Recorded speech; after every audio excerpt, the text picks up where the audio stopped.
بسم اللہ الرحمن الرحیم نحمده ونصلی علی رسولہ الکریم۔ تاریخ اسلام میں حضرت عثمان رضی اللہ تعالیٰ عنہ کے بارے میں بات چل رہی تھی۔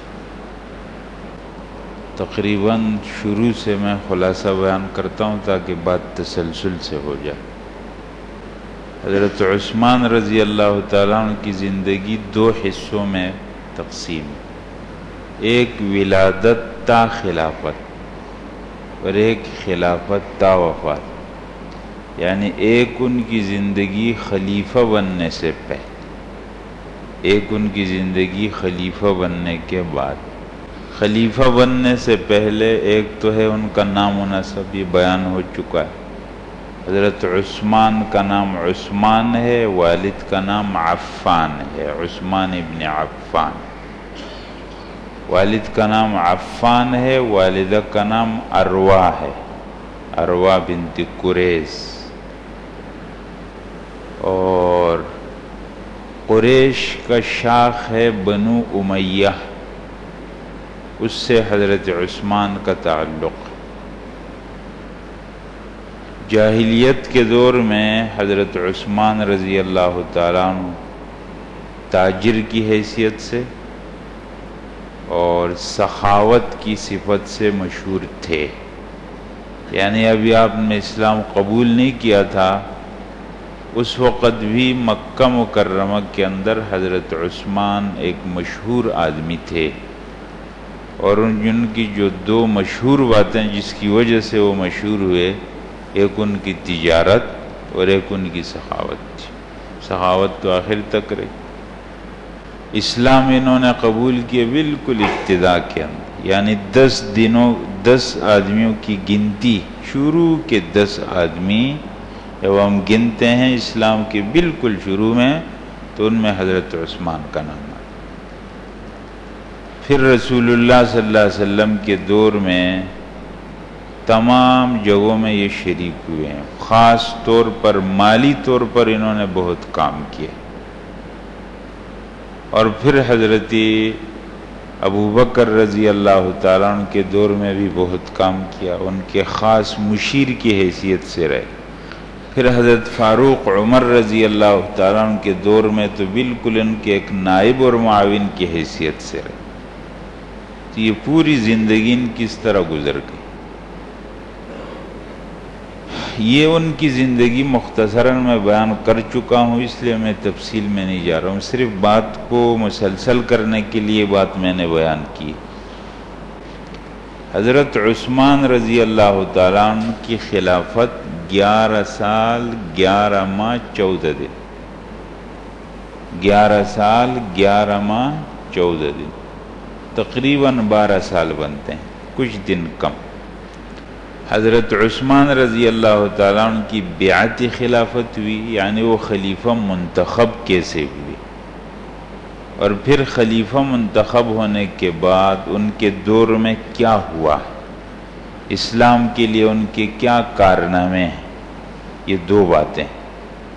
خلافت کے لیے ان کا انتخاب کس طرح ہوا، آپ نے یہ سنا کہ حضرت عمر رضی اللہ تعالیٰ عنہ فجر کی نماز پڑھانے کے لیے تشریف لا رہے تھے۔ ذی الحجہ کا جو مہینہ ہے حج والا، اس کی بالکل آخری دن تھے، اور حضرت عمر رضی اللہ تعالیٰ عنہ حج کر کے واپس تشریف لائے تھے، اور مختلف علاقوں کے امراء اور گورنر بھی آپ کے ساتھ حج سے واپس مدینہ آئے تھے۔ فجر کی نماز کے لیے آپ تشریف لا رہے تھے، آپ کا طریقہ یہ تھا کہ آپ صفوں کو سیدھا کرتے ہوئے اور ان کو سیدھا ہونے کی تلقین کرتے ہوئے آگے مصلی پر تشریف لے جاتے۔ اس دفعہ جب آپ تشریف لائے تو آپ لوگوں کو یہ فرماتے ہوئے آگے بڑھ رہے تھے کہ صفوں کو ٹھیک کرو۔ صفوں کے بیچ میں ایک آدمی بیٹھا ہوا تھا، ابو لؤلؤ فیروز مجوسی، یہ ایرانی آدمی تھا، اور ایک صحابی کی سفارش پر مدینہ منورہ کے اندر اپنا کام کرتا تھا، لوہار کا کام۔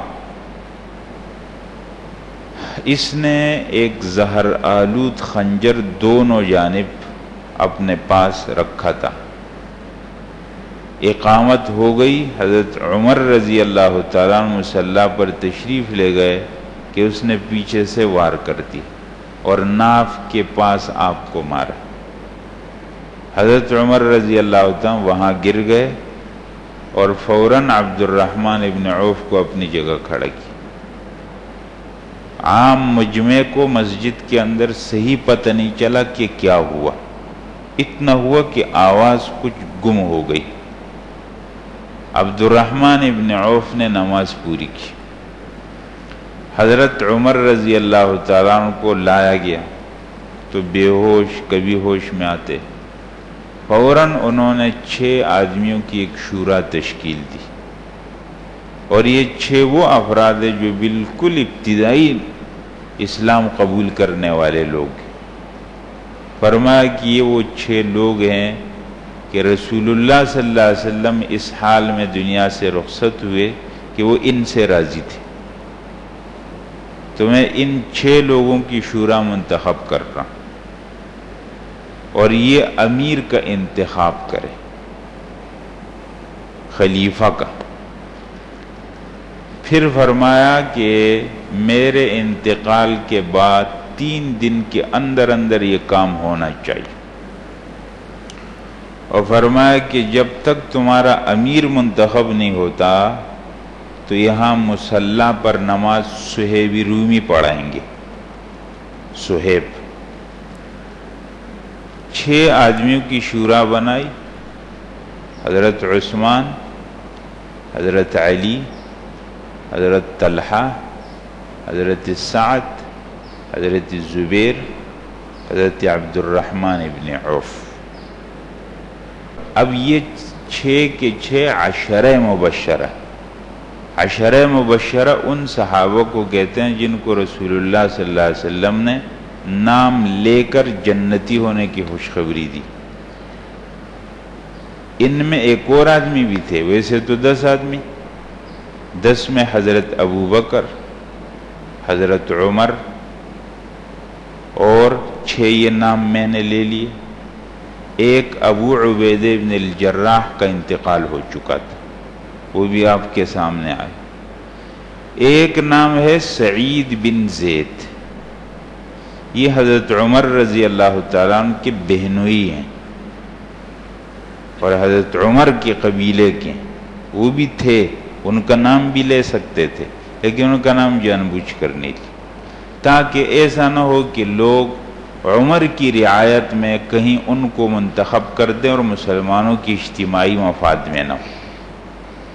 تو فرمایا کہ سعید اس شورا میں نہیں ہوگا، میرا بیٹا عبد الرحمن آ سکتا ہے، وہ اس شورا میں شرکت کر سکتا ہے، بات کر سکتا ہے وہ، لیکن اس کو منتخب نہیں کیا جائے گا، اگرچہ عبداللہ میں بہت اہلیت تھی۔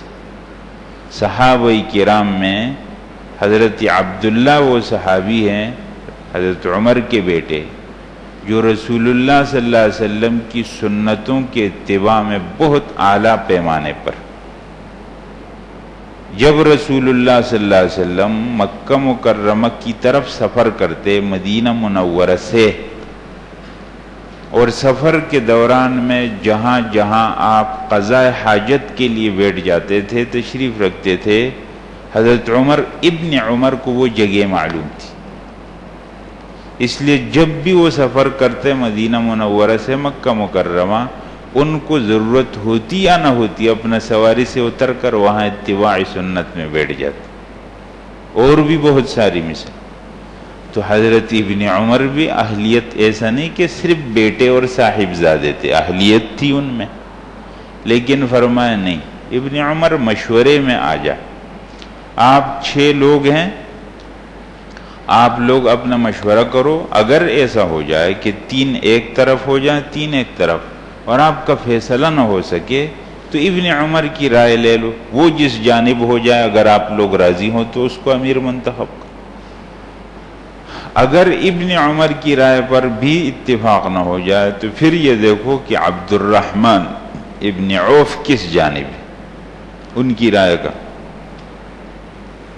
بہرحال حضرت عمر رضی اللہ تعالیٰ عنہ انتقال بھی کر گئے۔ یکم محرم کو حضرت عمر رضی اللہ تعالیٰ عنہ کا انتقال جنازہ ہو گیا۔ ان 6 آدمیوں کی شورا بنا دی گئی اور فرمایا کہ بیٹھ جاؤ اور 3 دن میں یہ بات طے کرنی۔ یہ بیٹھ گئے۔ جب بیٹھ گئے تو عبد الرحمن ابن عوف نے کہا کہ یہ 6 آدمی ہیں، ان میں کون اپنا اختیار کس کو دیتا ہے؟ تو ان میں 3 نے اپنے اختیار 3 کو دے دیے، تو 6 سے 3 بن گئے۔ یعنی حضرت زبیر نے اپنے اختیار حضرت علی کو دیا، حضرت طلحہ نے اپنا اختیار حضرت عثمان کو دیا کہ عثمان جو کہے میں راضی۔ زبیر نے کہا جو علی کہے میں راضی، سعد نے کہا جو عبد الرحمن کہے میں راضی۔ تو 6 آدمیوں سے 3 آدمی۔ اب عبد الرحمن ابن عوف نے ان کی رائے لی اور پھر مدینہ منورہ کے اندر وہ گھوم پھرتے تھے، سب لوگوں کے پاس گئے۔ 3 دن رات مسلسل وہ رائے عامہ کو معلوم کرتے رہے۔ وہ مسلمان لوگوں سے، مسلمان خواتین تک انہوں نے پوچھا کہ کس کو خلیفہ ہونا چاہیے۔ مختلف جگہ مشورے چلتے، امیر آئے ہوئے مختلف جگہوں سے۔ آخری رات جب پہنچے تو رات کا وقت ہے، عبد الرحمن ابن عوف اپنی بہن کا بیٹا ہے، ان کا بھانجا مسور ابن مخرمہ ان کا نام، ان کا دروازہ کھٹکھٹا تو وہ اٹھے، فرمایا تم سو رہے ہو، میں کتنے وقت سے جاگ رہا ہوں، جاؤ اور میرے پاس بلاؤ عثمان کو بلایا، علی کو بلایا، سعد، زبیر، طلحہ، سب کی رائے لی، بالکل اب فیصلہ کرنے والے ہو گیا۔ صبح فجر کی نماز ہو گئی، حضرت صہیب نے پڑھا تھی، عبد الرحمن ابن عوف ممبر پر آئے اور فرمایا کہ سارے لوگ جمع ہو گئے۔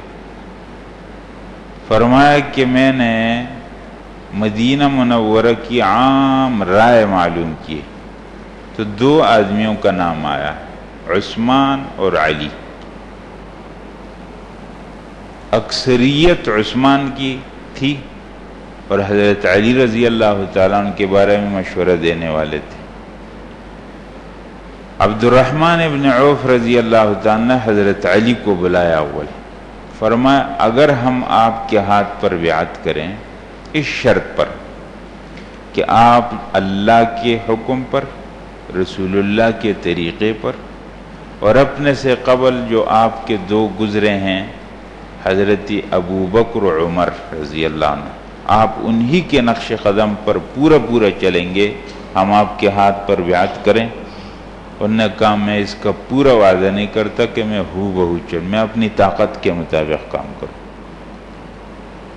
پھر عثمان کو بلایا، عثمان سے بھی یہی بات کی کہ آپ اللہ کے حکم کے مطابق، رسول اللہ صلی اللہ علیہ وسلم کے طریقے کے مطابق اور حضرت ابو بکر عمر رضی اللہ عنہما کے طریقے کے مطابق بالکل آپ چلنے کے لیے تیار ہیں۔ نے کہا تیار، تو ان کے ہاتھ پر بیعت۔ عبد الرحمن ابن عوف نے بیعت کی اور پھر اس کے بعد دوسرا بیعت کرنے والے حضرت علی اور صحابہ کرام کا اتفاق ہو گیا اور سب ٹوٹ پڑے، بالکل اتفاق رائے سے، اس میں کوئی اختلاف ہوا ہی نہیں۔ اگر بعض لوگ اپنے آپ کو حضرت علی کا کچھ زیادہ ہی عاشق بتا کر اور اس کو اور رنگ دینا چاہتے ہیں تو وہ بات خالص جھوٹ پر مبنی۔ سچ یہی ہے جو میں نے آپ کے سامنے تاریخی اعتبار سے بیان کیا۔ بعض لوگ اپنے آپ کو بہت ہی زیادہ حضرت علی کے عاشق بتانے کی کوشش کرتے ہیں اور اس کے نتیجے میں حضرات صحابہ کرام سے اپنے بغض و عداوت کا اظہار کرتے ہیں. یہ انتہائی اپنے ایمان کو خراب کرنے کی بات. صحابہ کرام کا اتفاق ہو گیا, حضرت علی رضی اللہ تعالیٰ عنہ نے بھی بیعت کر, اور اتفاق رائے سے حضرت عثمان خلیفہ منتخب ہو گئے. یہ تھا انتخاب حضرت عثمان کا. دور خلافت حضرت عثمان رضی اللہ تعالیٰ عنہ خلیفہ بننے کے بعد سب سے پہلے ایک خطبہ دیا ہے مختصر, اور پھر ان کے کارناموں پر بات ہوگی آئندہ, اور نظام خلافت پر بھی بات ہوگی آئندہ. اب صرف اس خطبے پر بات. حضرت عثمان رضی اللہ تعالیٰ عنہ نے جو خطبہ دیا تو اس میں انہوں نے یہ بات فرمائی لوگوں کو کہ میں آپ لوگوں کا ذمہ دار بنایا گیا اور میں نے یہ ذمہ داری قبول کر لی, اور میں تمہارے ساتھ اپنے تعلق میں ایک تو اللہ کی کتاب, رسول اللہ صلی اللہ علیہ وسلم کی سنت, اور اپنے سے قبل 2 خلیفہ حضرت ابوبکر و عمر کی پیروکاری کروں گا, اور میں کوشش کروں گا کہ تمہارے ساتھ کوئی سخت سلوک نہ کروں, اور تمہارے معاملات میں دخل نہ دوں, لیکن جہاں تم میں کوئی ایسا جرم کرے گا جو سزا کا مستحق بنے گا تو وہاں میں پھر نرمی نہیں کروں گا. اور پھر فرمایا کہ دنیا ختم ہونے والی ہے, کہاں ہے وہ لوگ جو پہلے تھے, اس لیے اپنے آئندہ کے لیے تیاری کرو. پھر اس کے بعد حضرت عثمان رضی اللہ تعالیٰ عنہ نے پورے ریاست اور خلافت میں جتنے عمال تھے, امراء تھے, ان کو ہدایت کی. فرمایا عدل و انصاف کے سر رشتے کو نہ چھوڑا جائے, آمدنی اور خرچ میں امانت و دیانت سے کام لیا جائے, مسلمانوں اور ذمیوں کے درمیان کوئی روا نہ رکھا جائے, یعنی دونوں کے ساتھ انصاف کا معاملہ کیا جائے, دشمنوں کے ساتھ مقابلے کے وقت بد عہدی نہ کی جائے, عہد کو نہ توڑا جائے. سرداران اسلام کی حیثیت محافظ اور نگہبان کی ہے, وہ رعیت کے آقا اور مولا نے. حضرات دیکھ رہے ہیں, فرمایا کہ جتنے علاقوں کے سربراہ لوگ ہیں وہ اس علاقے کے محافظ اور نگہبان ہیں, وہ اس علاقے کے آقا اور مولا نہیں ہے کہ لوگ ان کے غلام. بس ان کی حیثیت محافظ کی ہے تو اپنی حیثیت کو سمجھنا چاہیے. اس حیثیت کے سمجھنے میں لوگوں کو غلطی ہو جاتی ہے. جو حکمران بنتا ہے وہ اپنے آپ کو لوگوں کا آقا سمجھ لیتا ہے, حالانکہ وہ خالص ایک محافظ اور نگہبان. یہ بات ہو گئی. انشاءاللہ آئندہ پھر بات ہوگی حضرت عثمان رضی اللہ تعالیٰ کا پورا دور. الحمدللہ رب العالمین الرحمن الرحیم اللهم لك الحمد حمدا كثيرا طيبا مباركا فيه. اللهم صل على سيدنا مولانا محمد وبارك وسلم. بہت سے حضرات بیمار ہیں, دعاؤں کے لیے کہا ہے. آپ سب حضرات دعا فرمائے, اللہ تعالیٰ ان کو شفا نصیب فرمائے.